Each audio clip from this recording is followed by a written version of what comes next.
하나님 말씀 같이 보시겠습니다. 요한복음 4장 27절에서 30절까지 말씀입니다.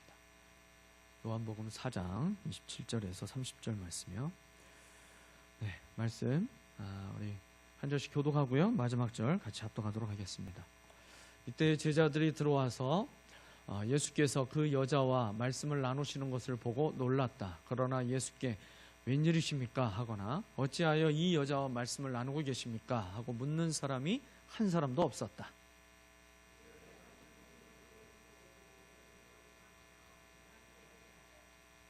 내가 한 일을 모두 알아맞히신 분이 계십니다. 와서 보십시오. 그분이 그리스도가 아닐까요? 사람들이 동네에서 나와서 예수께로 갔다. 아멘. 오늘 말씀의 제목을 한번 같이 해보실까요? 주님을 만나면 변화됩니다. 여러분 변화되셨습니까? 네, 주님 만나고 변화되신 은혜가 우리의 삶 가운데 일회적으로만 나타나는 것이 아니라요, 주님 만나고 우리가 계속해서 날마다 변화되고 또 성장하는 그 은혜의 역사들이 지속돼야 할 줄 믿습니다. 네, 명절을 지내시고 사실은 참 가장 힘든 때가 이 명절 끝물인데, 야, 이거 오늘 저녁에 몇 분이나 나오실까 그랬는데, 참 오늘 놀라운 예배죠. 오늘 예배 전체 참석자 가운데 3분의 1이 찬양팀이었어요. 3분의 1이 앞에 서서 찬양을 하고 함께 또 이렇게 예배하게 됐습니다. 명절 증후군을 이길 수 있는 힘은 예배를 통해서 우리가 온전하게 경험하게 될 줄 믿습니다. 네. 자, 오늘 이제 우리가 함께 본 요한복음 말씀이요. 요한복음 4장은 이제 예수님하고 이름이 나오지 않고 있는 그냥 사마리아 여인으로만 나오고 있어요. 그 이름이 없는 한 여인과의 만남에 대한 기사로 요한복음 4장이 가득합니다. 성경에 많은 여인들이 등장하는데 대부분 이름이 나오죠. 우리가 잘 아는 대로 사라나 또는 리브가 또는 한나, 마리아 여러 가지 여인들의 이름이 나오게 됩니다. 그런데 이 사마리아 여인의 경우는요, 이 여인과 그렇게 예수님이 대화도 많이 나누시고 이 여인에 대한 여러 가지 행적에 대해서 성경이 많이 기록하고 있는데 이름이 나오질 않아요. 대신에 과거는 이 여인의 과거에 대해서는 아주 철저하게 밝혀지게 됩니다. 16절부터 예수님과 이 여인의 대화가 나오게 됩니다. 예수님께서 이 여인에게 가서 내 남편을 불러오라. 그랬더니 이 여인이 나에게는 남편이 없습니다. 이렇게 대답을 했어요. 그러면 그런가 보다 하고 그냥 넘어갈 줄 알았는데 예수님이 남편이 없다고 하는 말이 옳다. 그러면서 너에게는 남편이 5이나 있었고 그랬어요. 그리고 그 뒤에 또 나오죠. 지금 같이 살고 있는 남자도 내 남편이 아니니 바로 말하였다. 깜짝 놀랄 만한 대화가 예수님과의 대화 속에서 이 여인이 지금 계속 그 대화를 오가게 됐죠. 이 대화는요, 여자로서 정말 드러내기 싫은 아픈 상처를 들춰내는 것이었습니다. 사마리아 여인은 감추고 싶었던 드러내기 싫은 아픈 상처를 들춰내는 것이었어요. 사실 이 여인은요, 자기가 그렇게 감추고 싶었던 그 과거 때문에 그 상처가 계속해서 아물지 않고 더 지금 자기에게 고통을 주고 있기 때문에 사람들의 눈길을 피해 다녔잖아요. 사람들과의 접촉도 피하면서 살았습니다. 그래서 오늘 그가 이 우물가에 물을 길러 왔을 때 언제 왔어요? 정오에. 여러분, 광야에서 걸어본 적이 우리는 없잖아요. 근데 우리도 그냥 한여름에, 가장 더운 그 여름에 구름 한 점 없는 그 바깥을 우리도 양산도 쓰지 않고 그냥 여러분 걸어 다닌다고 생각해 보세요. 우리가 그런 표현을 쓰잖아요. 야, 머리가 벗겨지는 줄 알았다. 그 정도로 그냥 너무 뜨거워가지고 우리도 힘든데, 여러분 그 뜨거운 광야에서 낮의 온도가 우리보다도 훨씬 더 높습니다. 그런 곳에서 한낮에, 그것도 가장 그림자가 없게 되는 그 정오의 시간에 이 여인이 물동이를 이고 물을 길러 나오게 됐잖아요. 사람들과의 그 접촉을 그렇게까지 철저하게 피하면서 살았던 여인입니다. 그런데 주님은요, 그녀의 과거를 끄집어냈어요. 사마리아 여인에게 주님의 은혜가 임할 수 있었던 이유 중에 하나는요, 그녀가 자신의 과거를 부인하지 않고 시인했기 때문입니다. 누군가 내 아픔과 또 과거의 어떤 상처들을 탁 들춰내게 되면, 그러면 우리는 일단 본능적으로 부정을 먼저 하는 것이 사람의 죄된 본성이에요. 그리고 그거를 일단 부정해 놓고, 그리고 그거에 대해서 여러 가지 변명과 또 막 상대를 설득하려고 여러 가지 이유들을 얘기를 하잖아요. 근데 이 여인은요, 그걸 그대로 다 인정합니다. 만약에 이 여인이요, 당신 누군지 모르겠지만 사람 잘못 본 것 같아요, 그러면서 자신의 그 아픈 과거를 계속 감추려고 하고 인정하지 않으면서 펄쩍 뛰면서 나는 그런 사람이 아니라고 잡아뗐다면 예수님과의 만남은 그냥 거기서 끝났을 겁니다. 주님이 그녀의 그 과거를 들춰서 상처를 건드리신 것은요, 이 여인을 창피를 주고 그리고 아픔을 주기 위해서가 아니었죠.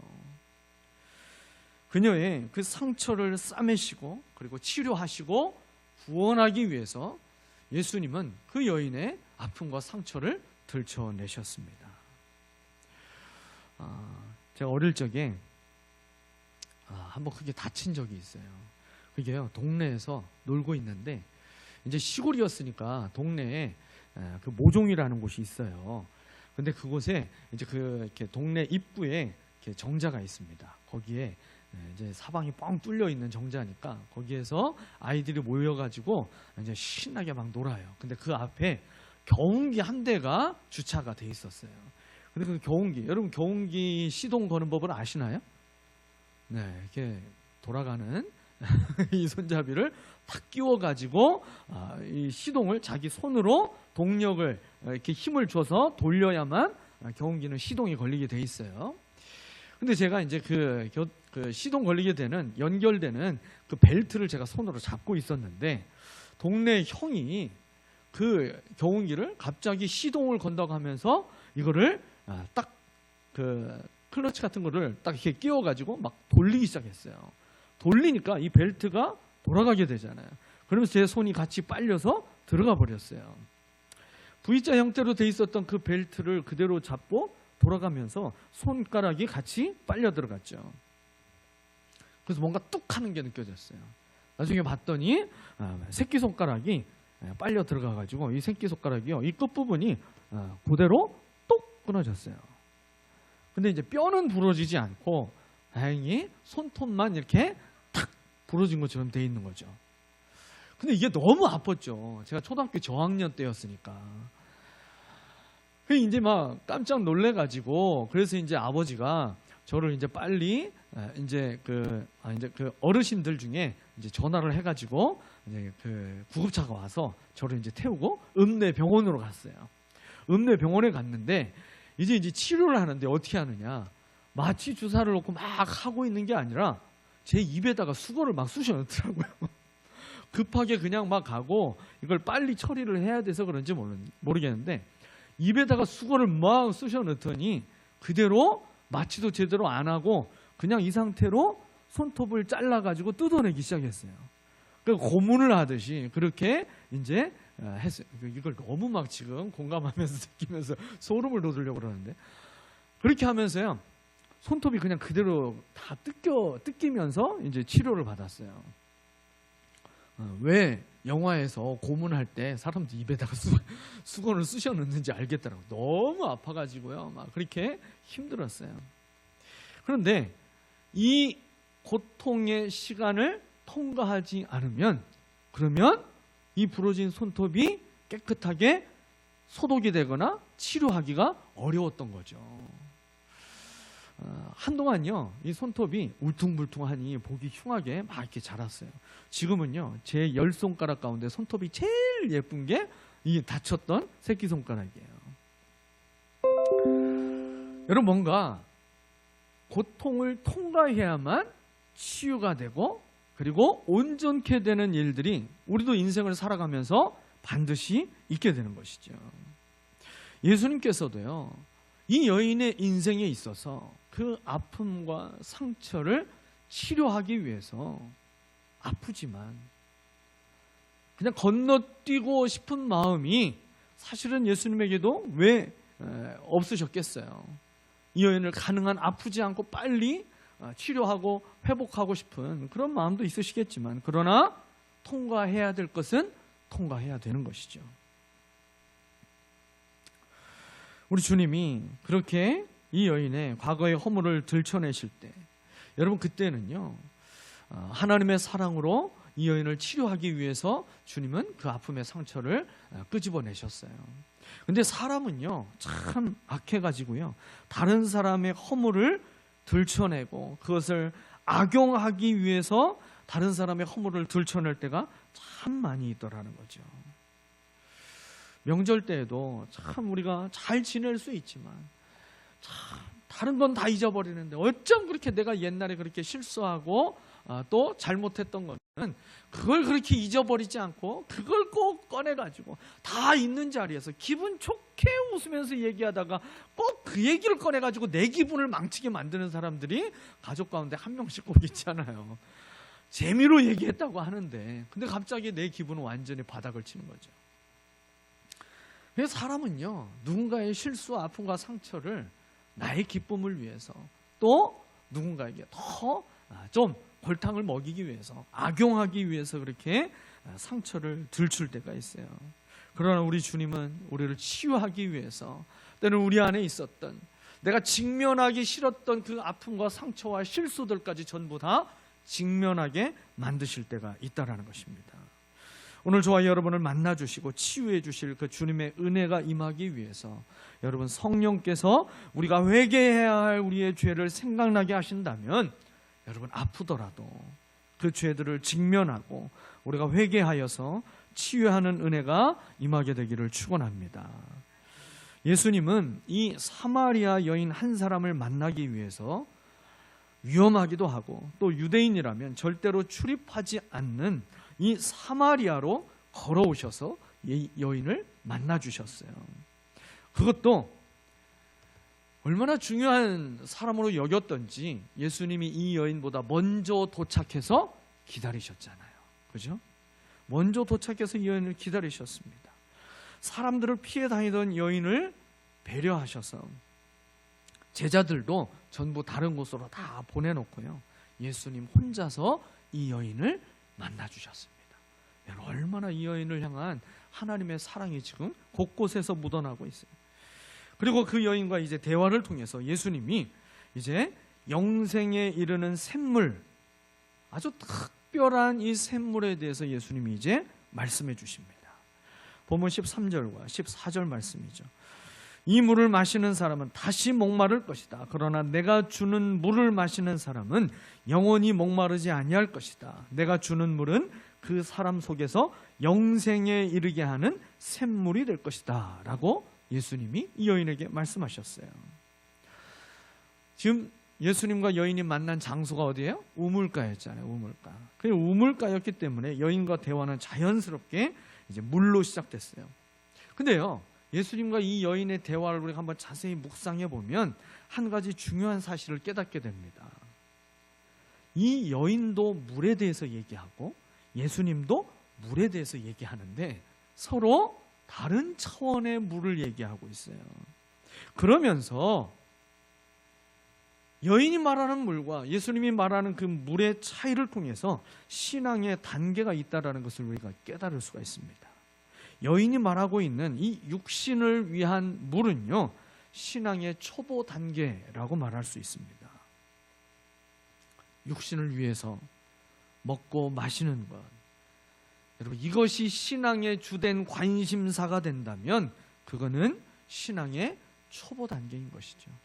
늘 먹을 것을 구하고 늘 마실 것을 구하고 내 육신의 편안함과 좀 더 부유하게 살아서 남 부럽지 않게 살고 싶은, 그렇게 인생을 살고 싶은 여러분 그런 마음을 가지고 그 필요만 구하고 있는 것이라면 오늘 이 우물가에서 물을 찾고 있던 여인과 다를 바가 없다라는 것이죠. 여러분 먹고 또 먹어도 배가 고프지 않아요.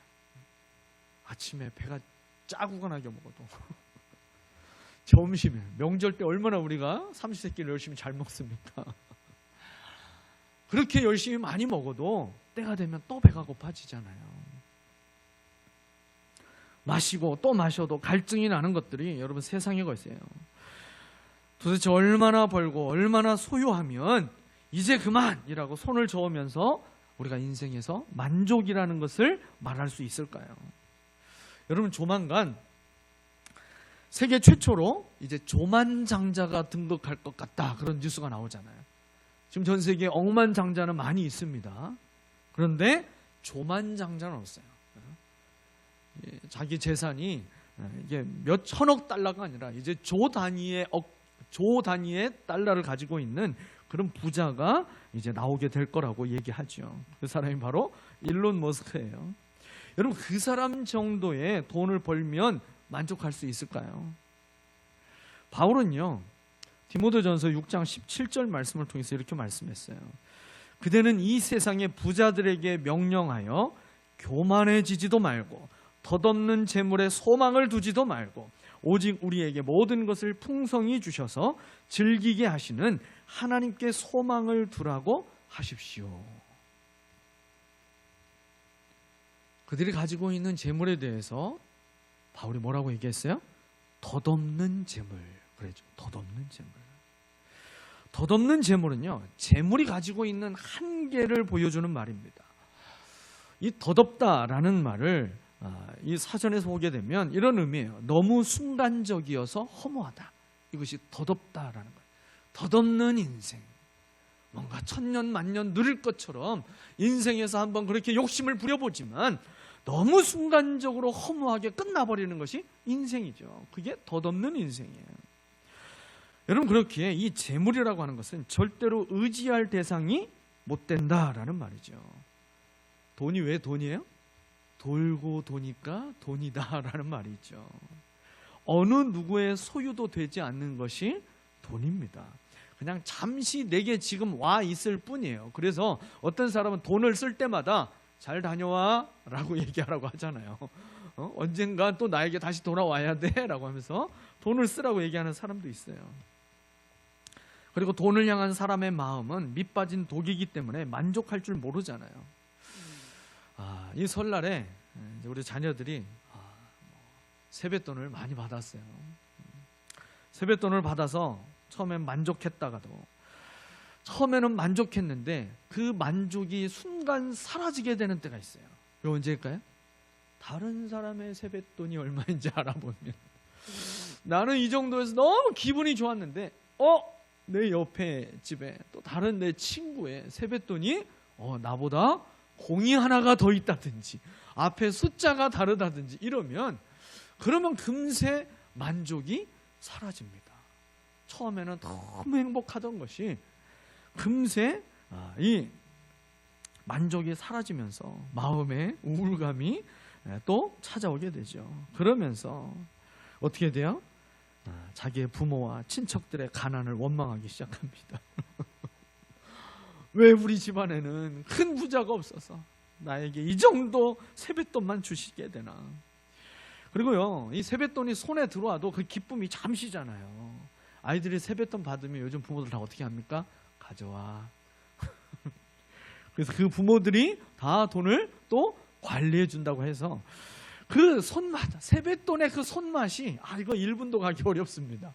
그리고 나서 이 부모에게 또 맡겨지기도 하고, 또 어떤 친구들은요 자기가 사고 싶은 거 바로 그냥 가서 사죠. 제가 오늘도 낮에 잠깐 나가보니까요, 롯데백화점 앞에 롯데백화점 들어가는 길에 차들이 꽉 막혀 있더라고요. 명절 끝물에 아마 이제 받았던 여러 가지 것들, 또 이제 명절 스트레스 이런 것들을 풀려고 지금 백화점을 향해서 들어간 차들이요 꽉 차 있었어요.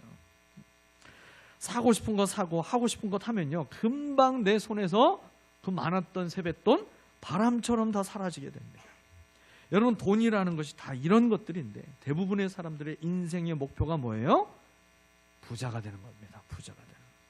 그래서 공부를 하는 목적, 사업을 하는 목적도요, 잘 먹고 잘 살고 그렇게 부자가 되는 거잖아요. 근데요, 자기가 원하는 만큼 이것이 제대로 실현되지 않으면 사람들은요, 이 목표가 계속 도달하지 못하고 좌절하기 때문에 마음에 큰 낙심을 안고 나중에는 그 실패와 좌절로 인해서 스스로 목숨까지 포기하게 되는 경우까지 이르게 되잖아요. 주님께서 사마리아 여인에게 내가 주는 물은 영생하도록 솟아나는 샘물이 될 것이다, 그렇게 말씀하셨습니다. 육신을 위한 신앙의 초보 단계를 넘어서 영적인 단계가 있다라는 것을 말씀하는 것이에요. 여러분, 예수님을 만난 인생은 차원이 다른 인생을 살아야 할 줄 믿습니다. 겨우 먹고 사는 문제에 목숨 걸고 살면 안 된다라는 거죠. 우리에게 먹을 것과 입을 것, 마실 것이 필요하다라는 것 주님이 다 아신다라고 분명히 성경은 우리에게 말씀했어요. 여러분, 아신다라는 게 뭘까요? 아신다는 것은 때를 따라서 필요를 채워주실 것이니까 좀 걱정하지 말라는 거예요. 이방인들이 구하는 그런 수준의 기도 제목으로 신앙생활 하지 말고 좀 더 우리가 차원이 높은 하나님의 나라와 하나님의 의를 구하는 그런 신앙생활을 우리가 할 수 있어야 된다는 거죠. 설 명절을 지내고 우리가 나이만 한 살 더 먹은 것이 아니라 우리가 신앙의 수준이 더 성장하는 저와 여러분이 되기를 소망합니다. 다시 목마르게 될 것들을 구하는 수준에서 다시 목마르지 않게 되는 영원한 생수 대신 예수 그리스도를 구하고 그리고 그 예수님 안에서 참 만족을 누리며 살아가게 되기를 축원합니다. 예수님을 만난 이 사마리아 여인은요, 이제 놀라운 변화를 보여줍니다. 영생하도록 솟아나는 샘물 되시는 그 주님을 만나게 되니까 이 여인의 인생이 놀랍게 변화가 됩니다. 어떻게 변화되는지 한번 보십시오. 오늘 본문에서 이 여인이 변화된 것 3가지를 우리가 발견할 수 있어요. 첫 번째, 이 여인이 가지고 왔던 그의 인생에 있어서 굉장히 중요한 도구였던 물동이를 버려두게 됩니다. 첫 번째, 물동이를 버려버렸어요.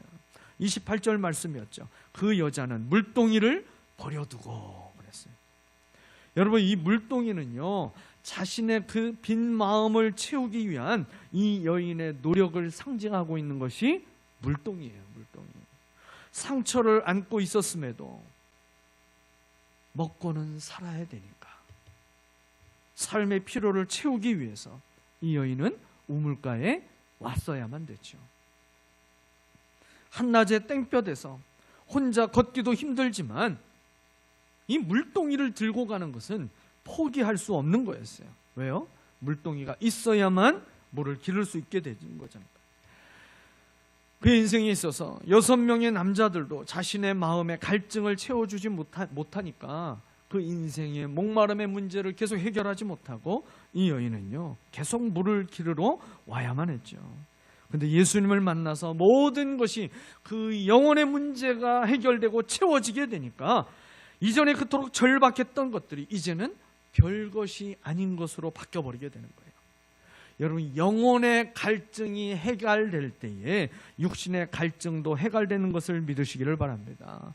우리가 우리의 인생에 있어서 너무나도 꼭 필요한 도구라고 여겨지는 여러분, 그 물동이와 같은 것이 예수 그리스도를 만나면 그것 없어도 얼마든지 우리의 인생이 만족함을 누리며 살아갈 수 있다는 것을 깨닫게 되는 줄 믿습니다. 두 번째로 이 여인이 변화된 모습이 뭐예요? 동네로 들어갔잖아요. 물동이를 버려두고 그리고 나서 이 여인이 동네로 들어갑니다. 28절 그랬어요. 그 여자는 물동이를 버려두고 동네로 들어가서 사람들에게 말하였다. 그렇게도 피하고 다녔던 사람들에게 이 여인이 찾아 들어갔어요. 사람들도요, 한낮이었으니까 집에만 있었을 거예요. 그런데 집 안에 있던 사람들을 밖으로 불러내면서까지 지금 이 여인은 사람들을 만나기 위해서 그 동네로 들어가게 됩니다.